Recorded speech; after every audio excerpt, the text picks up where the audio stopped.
Bom dia, paz do Senhor a todo mundo. Vamos começar nossa live de leitura da palavra, de leitura das escrituras.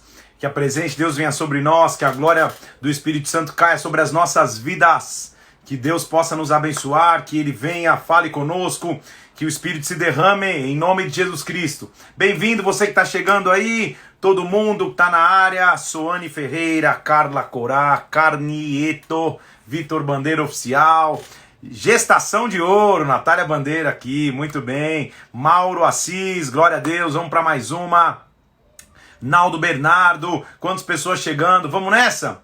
Vamos buscar Deus, vamos buscar a sua palavra, vamos buscar a instrução. Henrique, meu amigo, Henrique 91, glória a Deus, que bênção. Guarujá na área, também aí, muito bem. Cauã, Pepe, Sandra Duarte, dia 59 de 100, hein? Em 100 dias nós vamos ler a Bíblia completa, já imaginou isso? Já imaginou você que está aí desde o começo, em 100 dias a gente vai ter completado a Bíblia e já estamos chegando no dia 60. Ou seja, a gente já passou mais do que a metade, vamos chegando em 60% já. Em nome de Jesus vai ser muito abençoador a gente passar esse propósito junto aí em nome de Jesus Cristo. Vamos orar?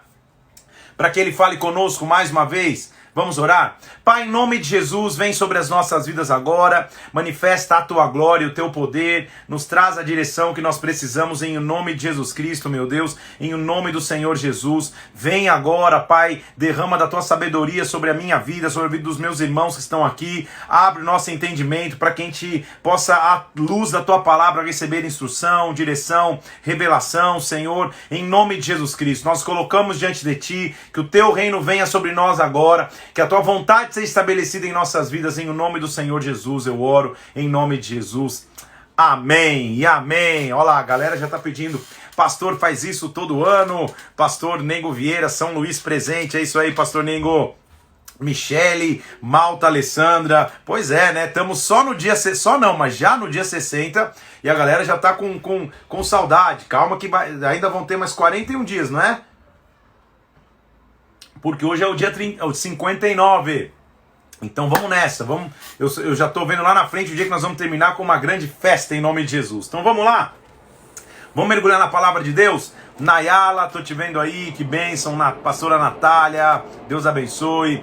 Glória a Deus. Tamara Cordeiro, Andréa Louvor, Reinaldo Ribeiro. É muita gente. Qualquer dia eu vou fazer uma live de novo, para tentar falar com as pessoas que estão participando desse propósito, dividindo a tela com vocês. Eu vou marcar esse dia e a gente se fala. Vamos nessa então.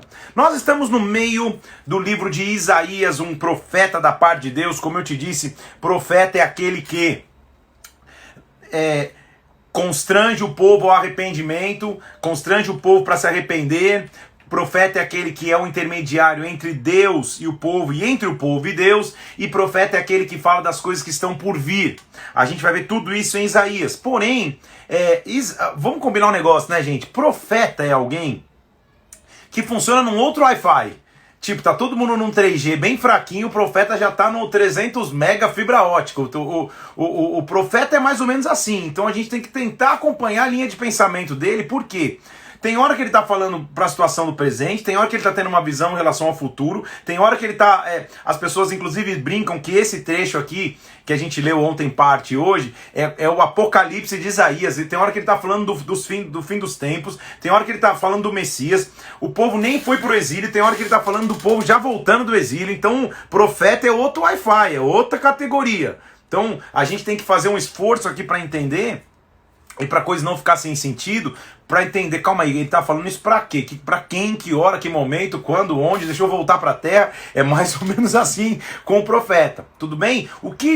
Uma das características de Isaías é que ele sempre vai fazer comparação e uma referência visual para as pessoas naquela época. Então vai falar, por exemplo, assim se planta, assim se move a semente, assim Deus vai fazer com você, assim não sei o que lá. Então ele vai tentar trazer uma referência para ver se traz um pouco mais para a terra o discurso dele, que é um discurso tão profundo, tá?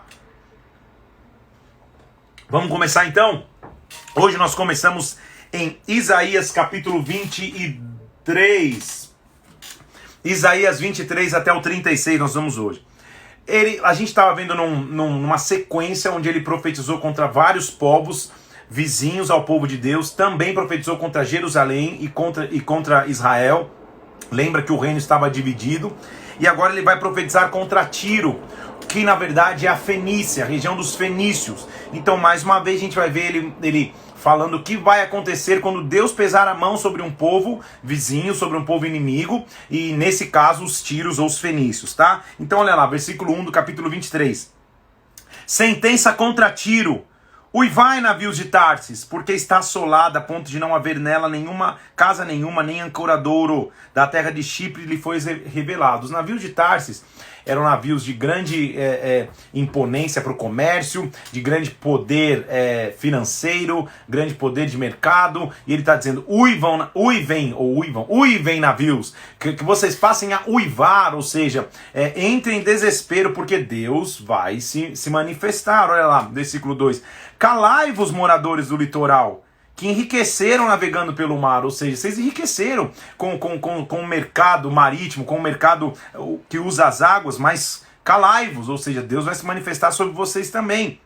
Versículo 4. Envergonha-te, ó Sidom, porque o mar, a fortaleza do mar fala dizendo, eu nunca sofri, eu nunca tive dores de parto, eu não dei luz, eu não eduquei donzelas, ou seja, para mim a vida foi fácil. Isso que Isaías está dizendo. Vocês estão dizendo que é muito fácil, porque vocês enriqueceram pelo comércio aí. Mas, agora ele está dizendo assim, versículo 5. Quando a notícia a respeito de Tiro chegar ao Egito, com ela se angustiarão os homens, ou seja, vai correr a notícia do que vai acontecer com vocês. Deus vai pesar a mão sobre vocês. Então, de novo, ele está falando de coisas que iriam acontecer, inclusive com povos vizinhos, tá? Que até então, pensa comigo, se hoje já é difícil de encontrar sentido, às vezes, em algumas coisas que você lê, quanto mais na época. Então ele está falando de coisas que lá na frente, é a mesma coisa se chegar numa nação extremamente poderosa e profetizar, olha, vocês vão cair, vocês vão uivar. Então era mais ou menos isso que ele estava dizendo, tá?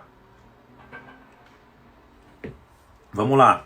Aí continua ele dizendo, quem formou o versículo 8 esse desígnio contra Tiro? Ou seja, quem que está falando essa palavra contra essa região da Fenícia aí? Versículo 9.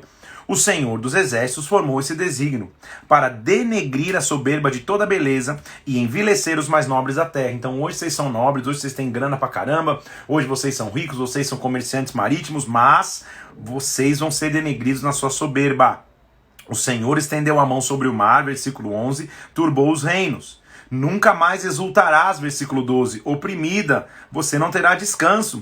Versículo 13, a terra dos caldeus, povo que até há pouco não era povo, está falando da Babilônia, né? Terra dos caldeus, e que a Síria destinara por sátiro do deserto, povo que levantou suas torres, arrasou os palácios de Tiro e converteu suas ruínas, ou seja, eles vão ser invadidos pela Babilônia, isso iria realmente acontecer. Uivai, navios de Tarsis, é destruída a vossa fortaleza. Tiro será posta em esquecimento por 70 anos. E depois de 70 anos vocês vão ter misericórdia. Então, olha como ele é exatidão na profecia. Ele é profeta, ele fala até o tempo, por quanto tempo vai durar o esquecimento, por quanto tempo vai se voltar. Então, ele está de novo falando contra uma nação. Versículo 1 do capítulo 24. Eis que o Senhor vai devastar e desolar a terra, vai transtornar sua superfície, vai dispersar seus moradores. Então, escutem, Tiro. O que sucederá ao povo vai acontecer ao sacerdote, ao servo como ao seu senhor, a serva como a sua dona. Não vai ter gentileza, é isso que ele está falando. A terra toda será devastada, totalmente saqueada, porque o Senhor é quem proferiu essa palavra. Então ele está falando não só para as pessoas da região de Tiro, e também como todas as nações que ele está falando. Deus mandou essa palavra, a terra vai ser afligida, a terra vai ser sacudida, a terra vai ser totalmente saqueada. Tudo bem? Olha o que vai acontecer, versículo 8. Cessou o folguedo dos tamborins, acabou a festa, acabou o ruído dos que exultam, descansou a alegria da harpa. Demolida está a cidade caótica, todas as casas estão fechadas, ninguém pode entrar. Então ele já de novo está falando de um cenário de destruição. Gritam por vinho nas ruas, mas fez-se noite para a alegria, foi banido da terra o prazer. O que aconteceu? Foi embora a alegria. Na cidade reina a desolação, e a porta está reduzida a ruínas. Então, de novo, ele profetiza arrependimento, mas não só arrependimento, o que vai acontecer, porque ele sabe que o povo não vai se arrepender. Isso vai acontecer, Deus vai pesar a mão. ok? Mas, como Isaías é um profeta que também, mesmo nas suas exortações fortes, nas suas previsões e profecias pesadas, mesmo assim ele sempre encontra um espaço para a esperança. Ele diz assim, versículo 12: eles levantam a voz e cantam com alegria. Por causa da glória do Senhor, exultam desde o mar. Por isso, glorificai ao Senhor no oriente, nas terras do mar, ao nome do Senhor Deus de Israel. Dos confins da terra ouvimos cantar, glória ao justo. Então, por isso que às vezes o texto de Isaías parece um pouco complexo e difícil, porque ao mesmo tempo que ele está falando da destruição, daqui a pouco ele está falando glorifica, ou seja, por quê? Como eu te disse, o Wi-Fi do profeta é diferente, é fibra ótica top. Por quê? Ele, ao mesmo tempo que ele já viu a destruição, ele já está vendo a restauração. É tudo ao mesmo tempo na cabeça do profeta. Ele anda igual o profeta, ele anda no profético, tá? Então ele já viu, cara, vocês estão se gabando aí no mar, estão se achando os negociantes, os caras cheios de dinheiro, que não trabalharam nem tanto para conseguir esse dinheiro, vai cair a casa de vocês. Mas ao mesmo tempo eu tô vendo a glória do justo, ou seja, ele tá vendo tudo ao mesmo tempo. É uma sequência cronológica, mas que ele tá vendo ao mesmo tempo. Ele é profeta, tudo bem? E lá vem assim, os transgressores vão para a ruína. Como os justos vão ter glória, os transgressores vão se arruinar. Olha só, eu digo, definho, versículo 16, definho, ai de mim, os pérfidos tratam perfidamente, os pérfidos tratam muito perfidamente, ou seja, quem faz iniquidade continua fazendo iniquidade. Então, versículo 17, terror, cove, laço vem sobre ti, morador da terra. Será que aquele que fugir da voz do terror cairá na cova? Se sair da cova, o laço prenderá, não vai ter escape. Não vai ter escape quando a terra for quebrantada, versículo 19, a terra será de todo quebrantada, se romperá, violentamente se moverá, a terra cambaleará como um bêbado que balança numa rede de dormir, ou seja, o cara já está tonto, você deita ele na rede, ele vai ficar mais tonto ainda. Então o que acontecendo? A terra vai perder o rumo. Então entendo o que ele está dizendo, nada disso aconteceu ainda, mas ele já está vendo quando Deus entra, a terra fica sacudida, ele também está vendo quando Deus traz restauração. Naquele dia, versículo 21, o Senhor castigará no céu, hostes celestes, os reis da terra, na terra. Serão ajuntados como presos em masmorra, encarcerados num cárcere. Ele já está prevendo o exílio. Ele está falando de coisas que não se poderia evitar. Só que ele está avisando, como se dissesse, Deus não vai ser pego de surpresa com o exílio de Israel, com o exílio de Judá, com os dois exílios. Ele sabe o que está acontecendo, na verdade ele permite isso, porque vocês estão distantes dele. Olha o que ele diz no versículo 23. A lua se envergonhará, o sol se confundirá, quando o Senhor dos Exércitos reinar no monte de Sião em Jerusalém, perante seus anciãos haverá glória. Ou seja, ele vai reinar. No meio de tudo, ele ainda vai reinar. Profeta é profeta. Aí ele vai para o capítulo 25, quando ele vai exaltar a misericórdia de Deus. Mesmo no meio disso tudo, ele vai conseguir encontrar espaço para misericórdia. Versículo 1 do capítulo 25. Ó Senhor, Tu és o meu Deus. Eu vou Te exaltar, vou Te louvar, porque o Senhor tem feito maravilhas. O Senhor tem executado os Teus conselhos antigos, fiéis e verdadeiros. Ou seja, a gente vai entrar em exílio daqui a pouco. Tá difícil, mas eu quero Te exaltar pela Tua misericórdia. Eu quero Te louvar. É isso que ele está dizendo. Por quê? Da cidade, versículo 2, fizeste um montão de pedras. Da cidade forte, uma ruína. A fortaleza dos estranhos já não é cidade, jamais será reedificada. Ele já está falando lá na frente. Quando a cidade forte virá ruína. Ele já está falando da volta do cativeiro. Então, por isso estou dizendo, profeta é profeta. Ele é atemporal. O que ele vai vendo, ele vai trazendo, tá? Nem aconteceu, mas ele já registra. Para que fique registrado, para que o povo soubesse, né? Que Deus intervém mesmo nas situações mais difíceis. Olha só. Por quê? Porque você foi a fortaleza para o pobre, fortaleza do necessitado na angústia, refúgio contra a tempestade, sombra contra o calor, porque dos tiranos o bufo é como a tempestade contra o muro. Ou seja, o sopro de um tirano é como uma tempestade contra o muro, não derruba o muro. Por mais difícil seja a tempestade, não vai nos derrubar. O Senhor dos Exércitos, olha só versículo 6, dará neste monte a todos os povos um banquete. Ou seja, nesse mesmo monte que a gente está, um dia nós vamos voltar aqui para banquetear. Vai ser muito difícil que a gente vai passar, mas no final vai dar tudo certo. É mais ou menos isso que ele está dizendo. No final está certo, Deus continua no controle. Olha só, versículo 7, destruirá nesse monte a coberta que envolve todos os povos. Ou seja, os povos estão cobertos, estão cegos, não podem enxergar, e o véu que está sobre as nações, Deus vai destruir. Mais uma vez, agora estamos falando dos fins dos tempos também.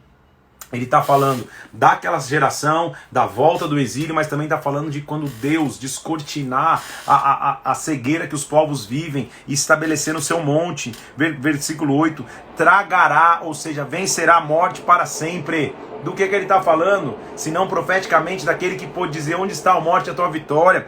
Tragará para sempre a morte, enxugará o Senhor Deus as lágrimas de todos os rostos e tirará de toda a terra o opróbrio do seu povo, porque o Senhor falou. Então ele está falando da volta do exílio, mas não é só isso, ele já está profetizando o dia do retorno do nosso Salvador, quando a morte é vencida, quando ele enxuga as lágrimas e quando ele nos tira da vergonha.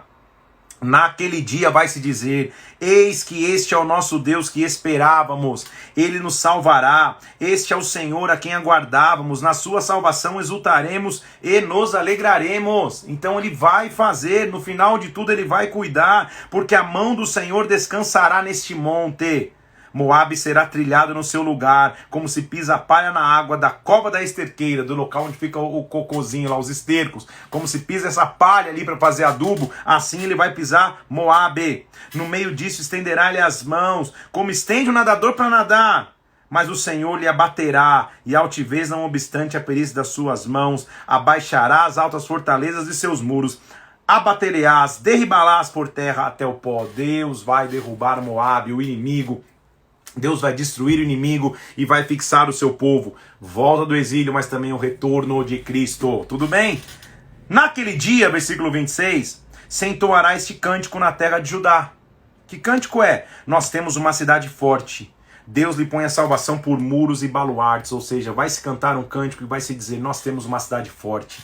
Nós temos um Deus que é fortaleza. Nós temos um Deus que é forte. Nós temos um Deus que estabelece muros.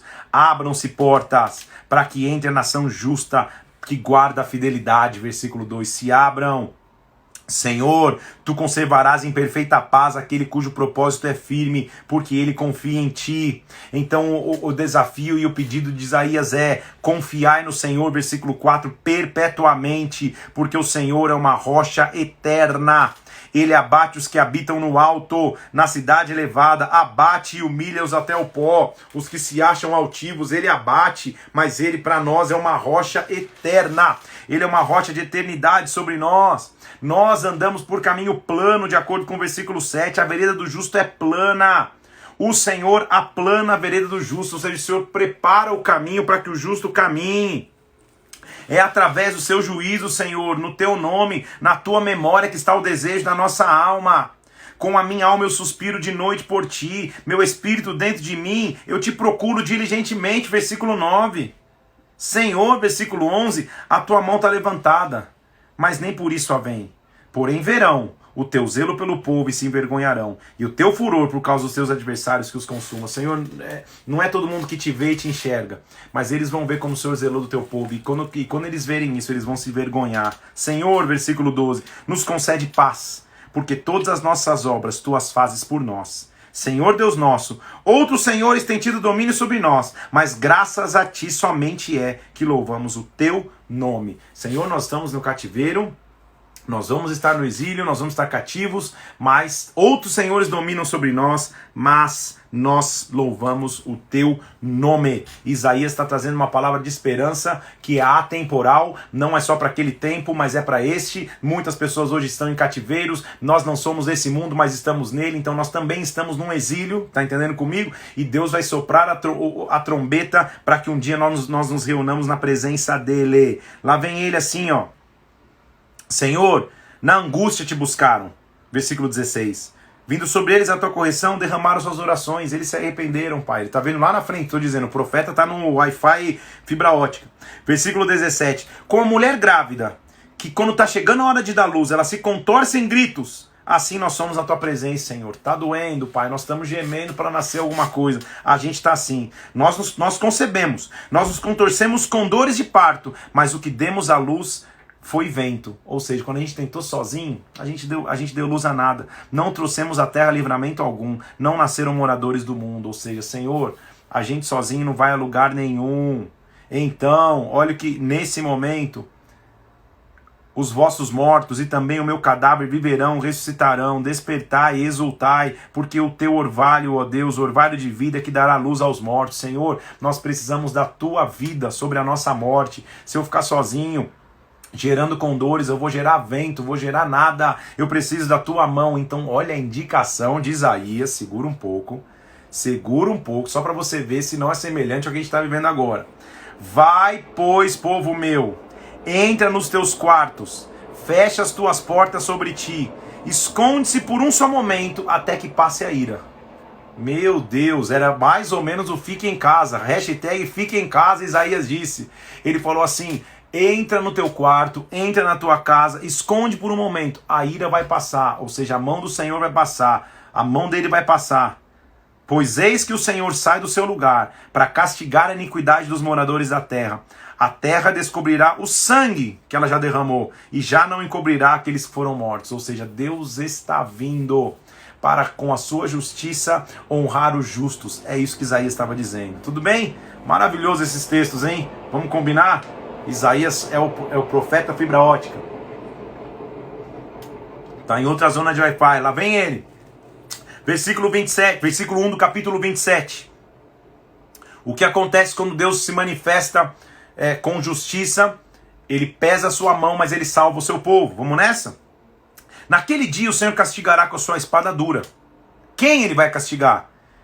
O grande e forte, o dragão, serpente veloz, o dragão, serpente sinuosa, o matará e o monstro que está no mar, Leviatã.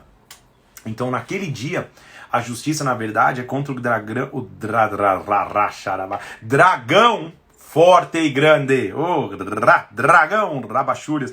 Dragão grande e forte, serpente veloz. Dragão, serpente sinuosa. O monstro que está no mar, Deus vai se levantar para julgar a ele, para destruir a ele. Naquele dia o Senhor vai dizer, venham, cantem a vinha deliciosa, ou seja, lembra que no capítulo 5, ele esperou que a vinha desse boas uvas e deu uvas más? Agora ele está dizendo, vem, cantem, porque a vinha é deliciosa, ou seja, a vinha vai dar frutos bons, porque eu, Senhor, a vigio, eu cuido da vinha, e a cada momento a regarei, para que ninguém lhe faça dano de noite e de dia, eu cuidarei dela. Oh meu Deus, Senhor, agora quem cuida do produto da vide, quem cuida do produto da vinha é o próprio Senhor. O Senhor vai cuidar, o Senhor vai regá-la. Não há indignação em mim. Quem me der espinheiros e abrolhos diante de mim, em guerra eu iria contra eles e juntamente os queimaria. Ou seja, ninguém nem se ousa levantar. Quem der tivesse uns espinhos e abrolhos para eu queimar, nem isso tem, porque eu estou guardando a vinha. Virão dias, diz o versículo 6, em que Jacó lançará raízes, florescerá e brotará Israel e encherão de fruto o mundo. Oh, olha aí, você aí incluído, se você não é judeu, se você é gentil. Gentil não é o cara que é simpático, é a nomenclatura bíblica para pessoa que não tem origem judaica. Então eu, por exemplo, que supostamente, nunca estudei minha árvore inteira genealógica, eu não tenho raízes judaicas, tá? Minha raiz judaica vem da Bahia, talvez, vem de Pernambuco, de onde vem meus pais. Então, minha mãe da Bahia, meu pai do Pernambuco, mas eu não tenho uma raiz judaica clara, então sou gentil.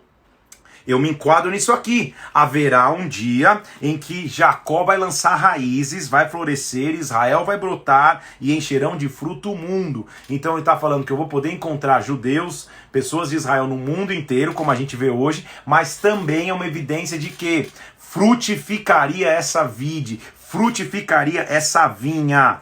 Tudo bem? Por quê? Ele diz, vamos refletir? Porventura o Senhor feriu a Israel como aqueles que o feriram?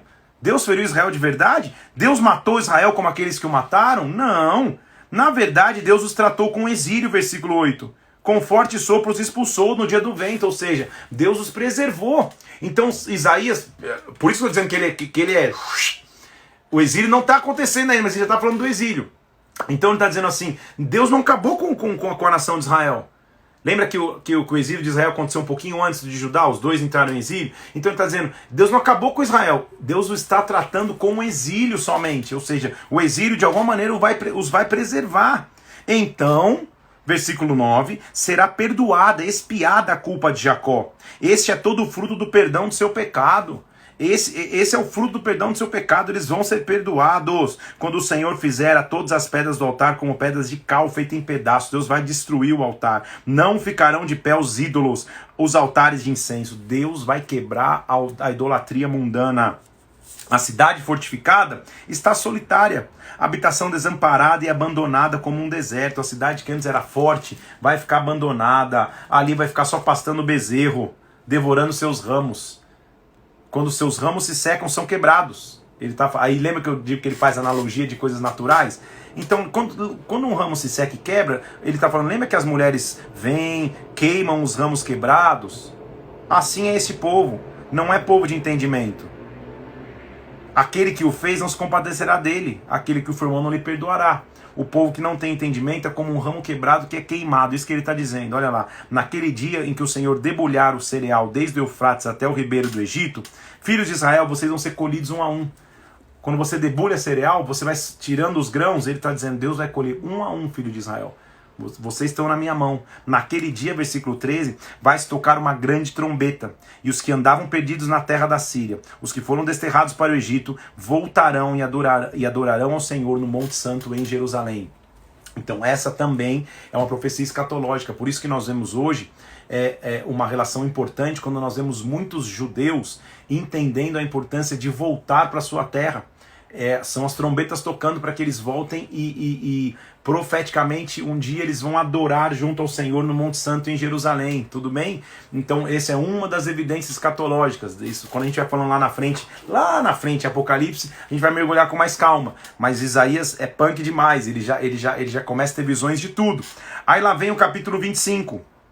Ele continua, 28, ele continuará falando sobre as punições para os povos. E aí ele vai falar sobre Efraim. Efraim é uma das tribos que representava o reino do norte e que estava distante do Senhor. O reino do norte é Israel, que já em primeiro lugar foi para o cativeiro. Lembre-se que o cativeiro de Israel aconteceu anos antes, muito antes do cativeiro babilônico para Judá. Será castigada a impenitência de Efraim? Ai, olha como ele define os caras de Efraim. Soberba coroa dos bêbados de Efraim. Isaías já chega logo dando no meio. Flor caduca de sua glória, de sua gloriosa formosura, que está sobre a parte alta do fertilíssimo vale dos vencidos do vinho. O que eu gosto de dizer é que ele dá nome para os lugares. Lembra que tem o vale vale da visão, vale do não sei o que? Ele chama Efraim como o vale dos vencidos do vinho. Em outras palavras, o vale dos pinguços, o vale dos caras que perdem a guerra para o vinho, seus bêbados de Efraim. O Senhor, versículo 3, tem certo homem valente e poderoso, como uma queda de Saraiva, uma tormenta de destruição, eles vão derribar vocês por terra, ou seja, vocês vão ser invadidos por um homem forte, por um inimigo, e vocês vão cair, Efraim. Soberba da coroa dos bêbados de Efraim será pisada aos pés. Será como o figo prematuro, versículo 4, que amadurece, a pessoa já pega, apanha e devora. Vocês vão ser colhidos e vão ser devorados. Naquele dia o Senhor dos Exércitos será coroa de glória e o formoso diadema para os restantes do seu povo.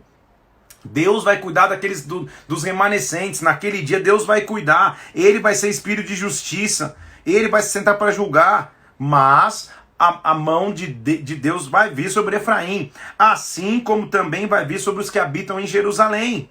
Olha só, eles cambaleiam por causa do vinho. Não ficam de pé por causa da bebida forte. Sacerdote, profeta, cambaleiam por causa da bebida forte, são vencidos pelo vinho, não podem se colocar de pé por causa da bebida forte, erram na visão, tropeçam no juízo, estão entregues aos prazeres mundanos, até sacerdotes e profetas. Que cenário terrível! Quem exerce sacerdócio, quem exerce profecia, quem exerce função no reino, não deve se entregar ao vinho, uma bebida forte, não deve. Mais uma vez a Bíblia está mostrando, versículo 8, porque olha que cenário de imundície, todas as mesas estão cheias de vômitos, não há lugar sem imundície, vocês estão bebendo, se embriagando, vomitando aí mesmo, vocês estão perdidos. Vocês dizem assim, quem vai nos ensinar o conhecimento? Quem vai dar a entender a voz que ouviu? Acaso os desmamados e os que foram afastados dos seios das mães, ou seja, as crianças vão nos ensinar? A gente já sabe o que a gente tem que fazer. Vocês estão soberbos. Ah, vocês reclamam ainda dizendo, versículo 10, é só regra sobre regra, preceito sobre preceito, um pouco ali, é só blá blá blá, né? É muita regrinha, não precisa ter tanta regra assim não. Não precisa ser tão pesado assim não, vamos viver do jeito que a gente quer. Assim era o discurso. Não parece um pouco parecido com alguns discursos de hoje em dia? De alguns supostos líderes espirituais se levantam dizendo, calma gente, também não é assim não, a Bíblia é só amor, a Bíblia é só graça, calma aí, também não precisa ser regra sobre regra, lei sobre lei, um pouco aqui, um pouco ali, calma. É vômito em cima da... Vômito, olha o vômito em cima da mesa, é imundícia, é isso que a Bíblia está dizendo. Sabe que Deus está dizendo assim, olha, pelo então, por lábios gaguejantes, por língua estranha falará o Senhor a este povo. Sabe o que ele está querendo dizer? Deus vai até falar numa língua que vocês não entendem, ou seja, vocês vão ter que estar num outro país cativos. Por quê? Vocês falaram, esse é o descanso, dá descanso ao cansado, esse é refrigério, mas vocês não quiseram ouvir. Vocês tiveram opção de refúgio, mas vocês não quiseram ouvir. Assim, a palavra do Senhor vai ser sim, preceito sobre preceito, regra sobre regra, e um pouco ali. Vocês vão ouvir essa palavra, vão cair para trás, para que vocês se quebrantem, se enlacem e sejam presos. Vocês vão se enrolar nas próprias leis e regras que vocês sabem que tem que criar. Então, Israel, Jerusalém, olha o que vai acontecer com vocês. Assim diz o Senhor, versículo 16. Coloquei em Sião uma pedra já aprovada, pedra angular. De quem que ele está falando? Solidamente assentada. Aquele que crer não foge.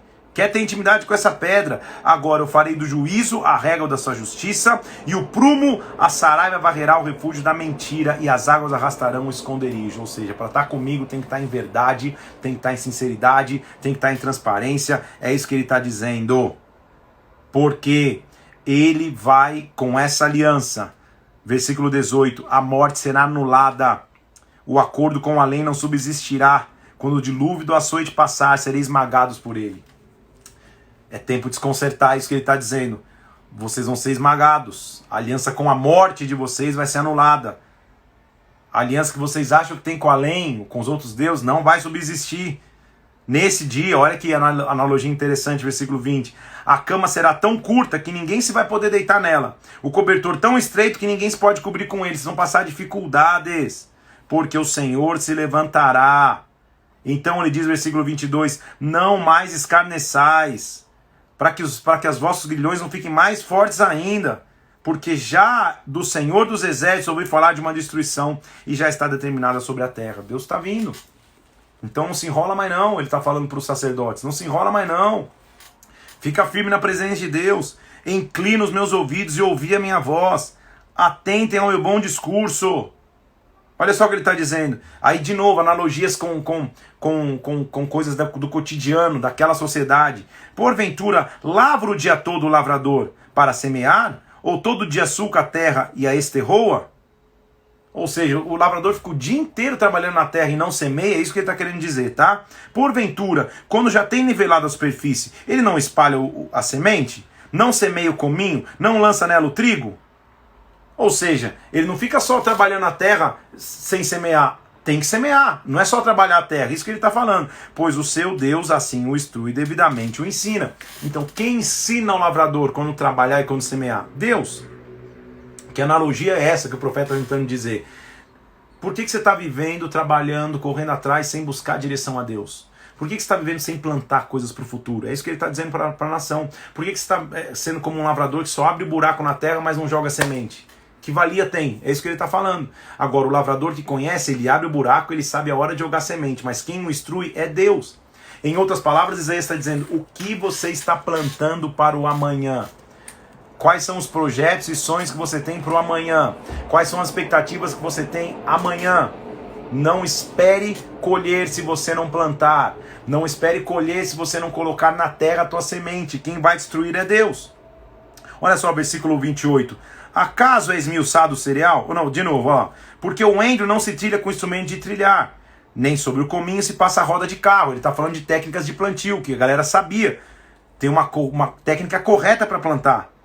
Acaso se esmiuça o cereal? Não. O lavrador nem sempre está debulhando o cereal, nem sempre está passando o carro sobre ele. Ou seja, Cada momento tem uma técnica certa. Também isso procede do Senhor dos Exércitos. Ele é maravilhoso em conselho e em grande sabedoria. Então sabe o que ele está dizendo? Não tem uma forma única de plantar. Assim como não tem uma forma única de viver achando que vai dar tudo sempre certo ou distante de Deus, tentando plantar da tua maneira. Ele então compara a pessoa que não recebe instrução e sabedoria de Deus com um lavrador que só fica passando o carro na terra, prepara a terra, mas não lança semente. Então, frase de hoje: se não houver semente, não existe colheita. Se não houver semente, não existirá colheita. Por quê? Não adianta só abrir a terra, preparar a terra, mas não plantar. Então, quem vive na vida hoje, só um dia após o outro, vai, trabalha, vai cumprir uma escala, vai alguma coisa assim, mas não tem intimidade com Deus, não tem sonhos, não tem propósitos para o futuro, não está lançando sementes na terra. Eu, como pastor, quando converso com pessoas próximas a mim, principalmente o meu time mais próximo, meus presbíteros aqui, as pessoas que têm contato comigo, eu faço algumas perguntas. Eu pergunto quais são os seus motivos de oração para que eu possa orar por você, e você que é meu presbítero sabe. Eu termino a conversa assim: quais são os teus sonhos? Que sonho que você tem? Porque alguém que anda sem sonhos é alguém que só está trabalhando a terra, mas não está jogando semente. Então deixa Deus te fazer sonhar, deixa Deus te colocar sementes nas mãos, e no tempo certo Ele vai te dizer: planta semente. Agora que você plantou, espera porque a colheita vai chegar. Espera porque a colheita o dia vem. O difícil é quando você só está rasgando a terra, trabalhando a terra, mas nunca joga a semente. É isso que eles estão dizendo. Isaías está entendendo a analogia que ele está fazendo? Israel, vocês estão assim. Vocês estão trabalhando a terra, mas vocês não jogam semente o tempo inteiro. Eles estão usando para aquele tempo, tudo bem?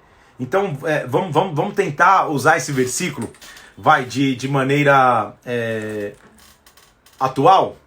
Não adianta você ir no teu banco, se você nunca fez um depósito na tua conta e o saldo é zero, não adianta você chegar lá e falar: olha, por favor, eu quero sacar R$100. Se você nunca depositou, você nunca vai ter o que sacar. É isso que ele está dizendo.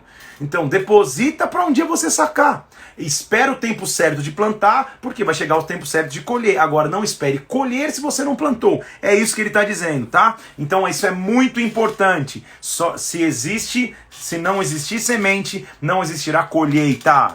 O Mauro já anotou aí para nós. Muito bem. Aí, capítulo 29, mais uma vez, vamos para aqueles nomes maravilhosos que o profeta escolhe para as cidades e para os lugares. Ele fala assim: ai da lareira de Deus. Eita, e é manta, imagina você ser chamado de lareira de Deus. Cidade lareira de Deus, que Davi assentou seu arraial. Qual é a cidade lareira de Deus que Davi assentou seu templo? Jerusalém. Então, lareira de Deus, o original tem dois significados. Ele está fazendo um jogo mesmo com as palavras.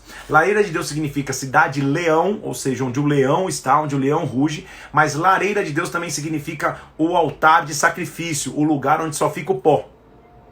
Então ele está fazendo justamente um jogo de palavras. Você que deveria ser o leão, na verdade só tem cinza, só tem pó. É isso que ele está tentando dizer, tá? Só para você entender. Ai da lareira de Deus, cidade lareira, que Davi assentou seu arraial. Olha só o que ele diz: eu porei a lareira de Deus em aperto. Versículo 2. Haverá pranto e lamentação, ela será para mim verdadeira lareira de Deus. Ou seja, de verdade ela vai se tornar um altar cheio de pó. É isso que ele está falando. Era para ser leão, vai ser pó. Versículo 3. Acamparei ao derredor de ti, Jerusalém, né, a cidade. Cercar-te-ei com baluartes, levantarei tranqueiras contra ti. Então, olha só como a gente vai ver que ele está falando de pó. Lançada por terra, do chão falarás e do pó sairá afogada a tua fala. Você vai estar envolvido ao pó. Então isso dá um título de pregação. Vou pregar um dia. Leão ou pó? A raiz é a mesma, você que escolhe o que vai ser. Leão ou pó? Você vai falar do pó. Tua fala vai subir afogada com o pó. Subirá da terra a tua voz como a de um fantasma, como um cochicho a tua fala desde o pó. Ou seja, você tinha tudo para ser leão, mas na verdade você vai ser pó de sacrifício. É isso que eles estão dizendo. Mas Deus sempre é Deus. A multidão dos teus inimigos será como pó moído. Deus vai moer teus inimigos também. A multidão dos tiranos como a palha que voa. Isso vai acontecer de repente, num instante.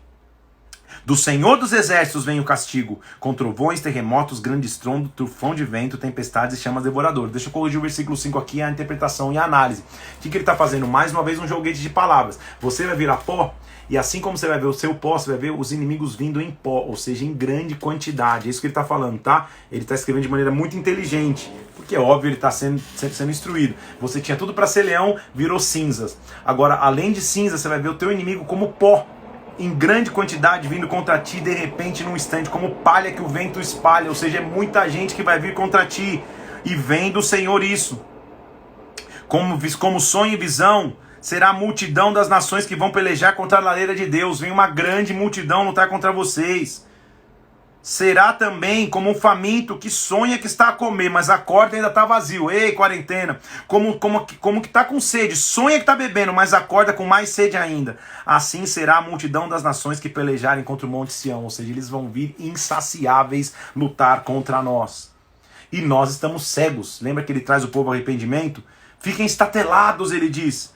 Cegos, fiquem cegos. Bêbados estão, mas não de vinho. Andam cambaleando, mas não de bebida forte. Estão encantados. Estão vivendo em cegueira. Estão vivendo como tontos sem ter bebido. Porque o Senhor derramou o espírito do profundo sono. Deus permitiu, tá? Esse derramou, Deus permitiu que vocês ficassem nessa sonolência. Fechou os vossos olhos dos que são profetas. Vendou a vossa cabeça dos que são videntes. Vocês perderam o profético. Vocês perderam a revelação. Ele está falando para Jerusalém. Por isso vocês vão virar pó. Por isso que o inimigo de vocês vai ser como multidão. Toda a visão já se tornou como palavras de um livro selado. E quando se diz ler, você diz, não dá para ler, o livro está fechado, vocês se afastaram do livro, vocês se afastaram das direções. É mais ou menos como você dá um livro para quem não sabe ler, ele diz, o livro está aqui, mas eu não sei ler. Então ele está falando de cegueira e falta de instrução, que é o princípio da ruína de qualquer homem de Deus e mulher de Deus. Cegueira, ou seja, não enxergar mais os propósitos de Deus, e a falta de instrução, a falta de leitura da palavra. Eu não quero ser cego e nem ausente de instrução. Eu preciso, na verdade, ter muita visão e ter muito entendimento na palavra. Quando você está cego e sem instrução, a Bíblia diz no versículo 13, este povo se aproxima de mim com a sua boca, e com seus lábios me honra, mas seu coração está longe de mim. Seu temor para comigo consiste só em mandamentos de homens que maquinalmente aprendeu. Ou seja, eles estão sendo suscetíveis com mandamentos de homens porque não tem instrução. Quando é para ler o livro, ele fala, não, o livro está selado, eu não consigo enxergar. Ou então, não, o livro tá aí, mas eu não sei ler, não tem instrução. Não, eu preciso receber direção de Deus. Olha só, ai daqueles que escondem o propósito do Senhor. Ai daqueles que se escondem dizendo, quem nos vê? Quem nos conhece? Ninguém está vendo, estou fazendo escondido. Não, que perversidade a vossa. É mais ou menos como se o oleiro fosse igual ao barro. Será que é isso? Como que quem faz o vaso é igual ao próprio vaso que ele fez? É como se a obra do artesão dissesse, não foi o artesão que me fez, não. Ele não sabe de nada. Ou seja, vocês se afastarem de mim, vocês são o vaso, eu sou o oleiro. É a mesma coisa que vocês falarem, não, o oleiro não me conhece, ele que os fez. Então o que Isaías está dizendo, Deus nos fez. Será que ele não sabe que a gente está distante dele? Mas, glória a Deus, ele vai mostrar sempre a oportunidade e o espaço para a redenção de Israel.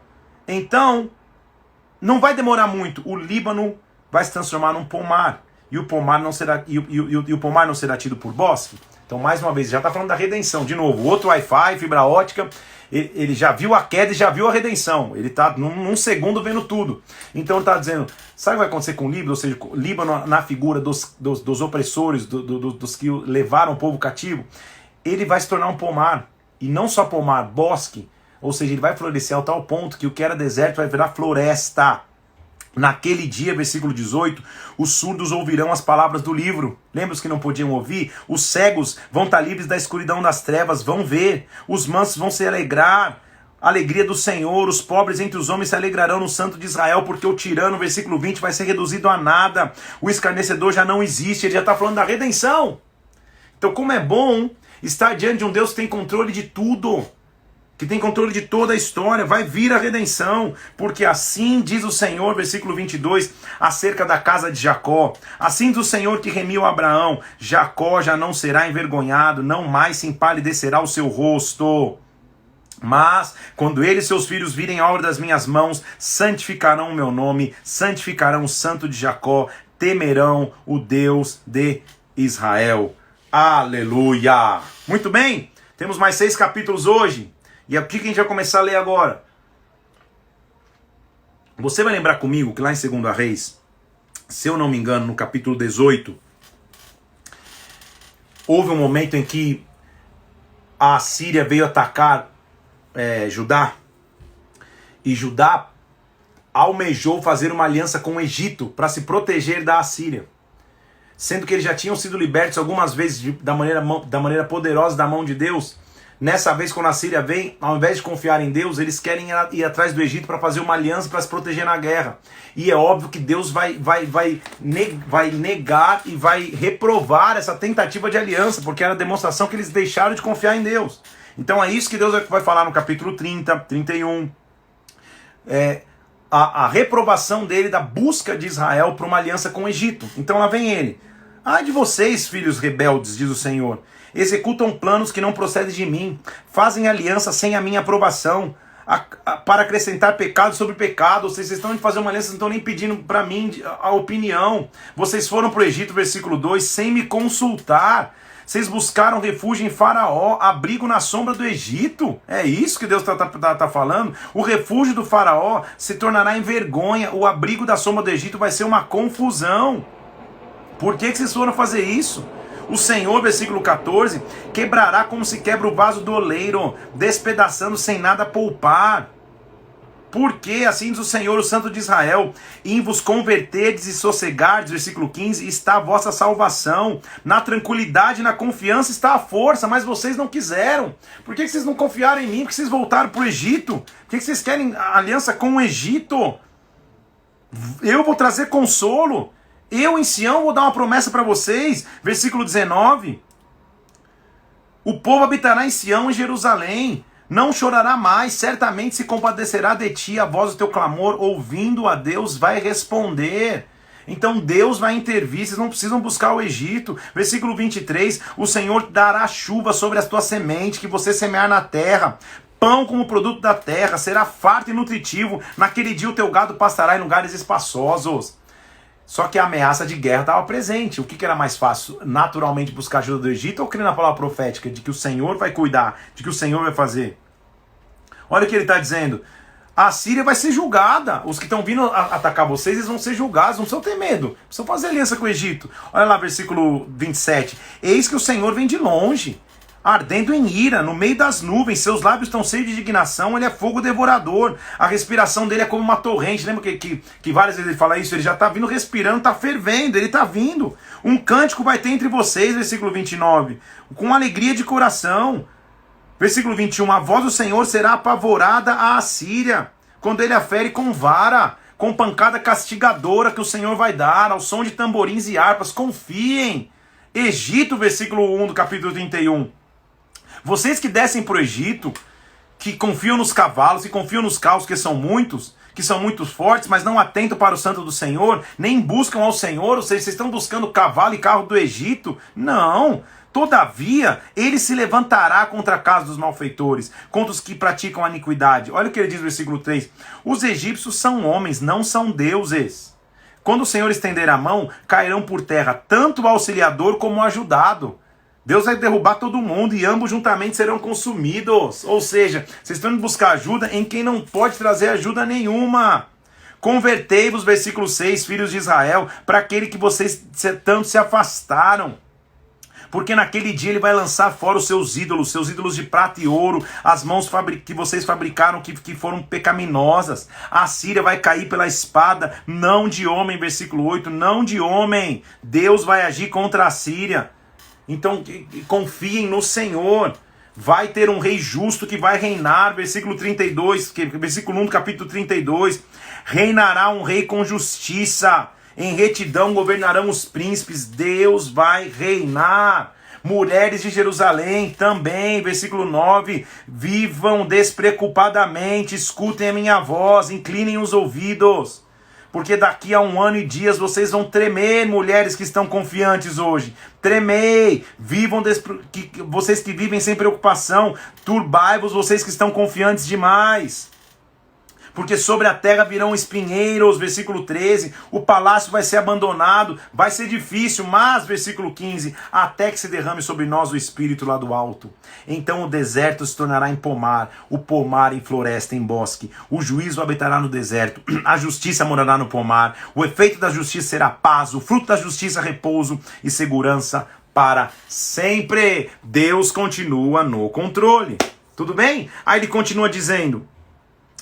Capítulo 33, Senhor, tem misericórdia de nós, versículo 2. Em ti nós esperamos, ser o nosso braço manhã após amanhã, nossa salvação no tempo de angústia, Pai. O Senhor, versículo 5, é sublime, habita nas alturas. Haverá, Sião, estabilidade nos teus tempos, abundância de salvação, sabedoria e conhecimento, temor do Senhor terá o teu tesouro. Então, como é bom encontrar um remanescente. O cenário é, eles estão sendo atacados pelos assírios, estão querendo buscar ajuda com os egípcios. Só que tem um profeta dizendo, Senhor, Sião vai ser estável nos seus tempos. Vai ter abundância de salvação, de sabedoria, ou seja, não importa o que está acontecendo agora, eu já estou vendo o que vai acontecer no futuro. Agora, versículo 10, me levantarei, diz o Senhor, me levantarei e serei exaltado. Ele fala dos justos, os teus olhos, versículo 17, verão um rei na sua formosura, verão a terra que se estende até longe.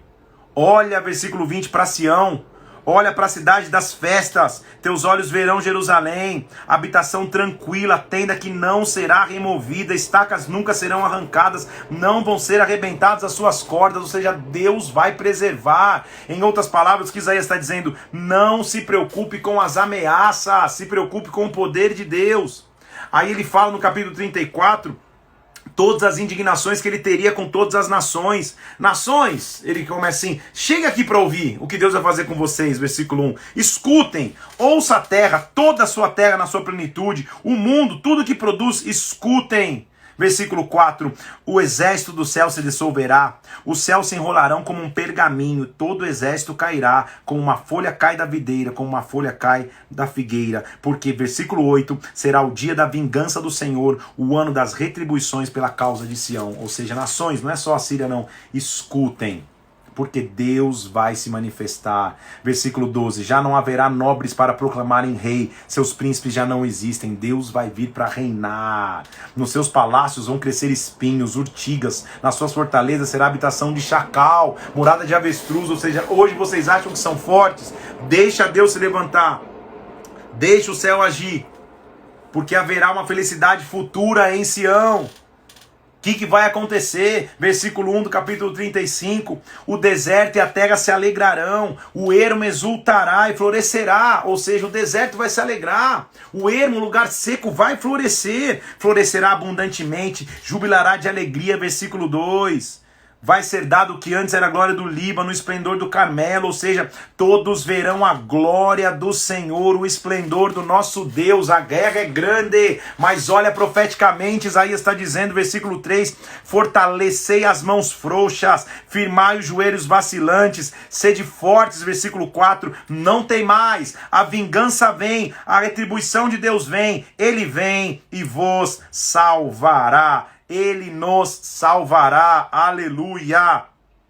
Os olhos dos cegos vão se abrir, os ouvidos dos surdos vão abrir, os coxos, os aleijados vão saltar, as águas vão arrebentar no deserto, versículo 3, e rios vão fluir no ermo, no local seco. Deus vai mudar a história, oh meu Deus. Ali, versículo 8, haverá um bom caminho, caminho que se chamará caminho santo, o imundo não poderá passar por ele, porque somente será para o seu povo, povo que por ele não errará no caminho, nem mesmo louco. Ali haverá paz, ali não haverá leão, animal feroz, não passará por ele, mas os remidos, os que Deus redimiu, vão andar neste caminho. Versículo 10, os resgatados do Senhor voltarão e virão a Sião com cânticos de júbilo. Oh, como Deus é maravilhoso. Então ele está dizendo, a guerra vai ser difícil, mas Deus vai celebrar um caminho. Fica forte. Versículo 3, fortaleça as mãos frouxas, firma os joelhos vacilantes, passa pela guerra, sabendo que Deus está no controle. E aí depois que ele conta tudo isso, a gente vai entrar no capítulo 36, que é o último de hoje, que vai começar a fazer o prenúncio então histórico do que aconteceu. Senequeribe invadiu Judá, ou seja, o rei da Síria invadiu Judá.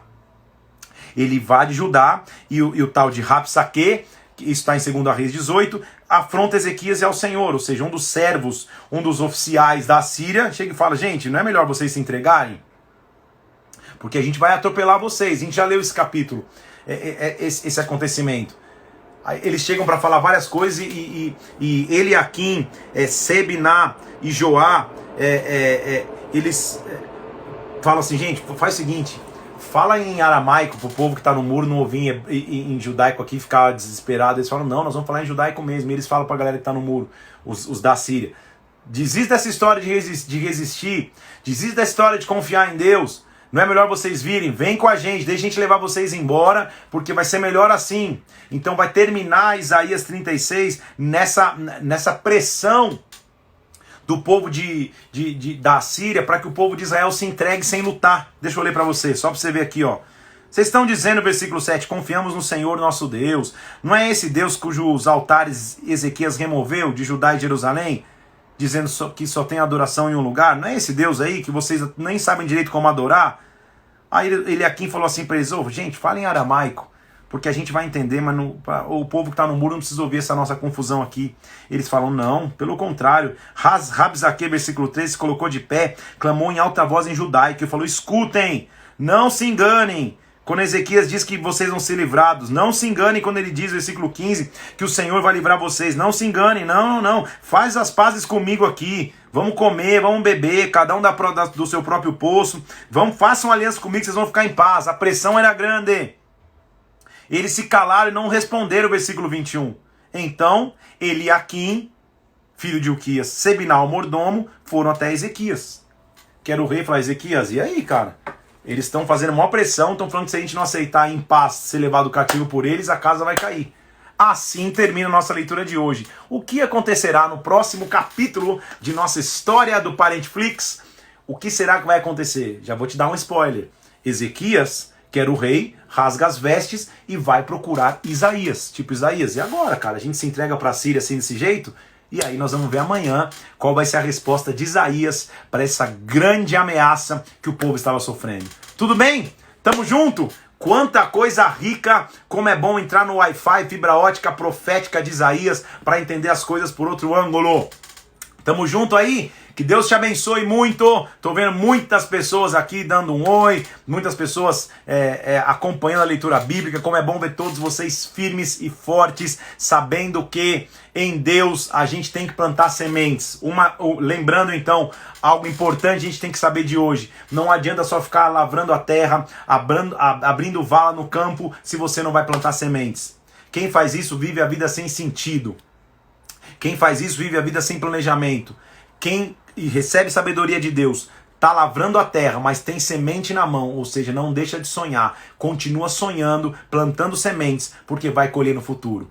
Deus te abençoe em nome de Jesus. Amanhã, 11 horas da manhã, estamos juntos novamente. E amanhã vai ser o dia 60. Amanhã é dia 60 de 100, nós vamos ler de Isaías 37 a Isaías 50. Deus te abençoe, continue plantando sementes, porque a glória de Deus vai vir sobre a tua vida. Um abraço, fica na paz de Cristo, até amanhã às 11 horas. Pastora Mila Parente está me lembrando algo importante. Hoje às 20 horas, 8 horas da noite, tem culto online aqui na Bola de Neve BSB. E eu já estou meditando na palavra. Eu vou pregar mais a fundo sobre sementes, sobre o que é semear, sobre o que é plantar para depois colher lá na frente. Se quer ouvir mais sobre isso, então, 8 horas da noite, @Bola de Neve BSB. Se junta comigo no culto hoje à noite, 8 horas. Deus te abençoe, fica na paz de Cristo. Até amanhã, 11 da manhã, para a nossa live da Bíblia. Um abraço para você, ficar na paz de Deus.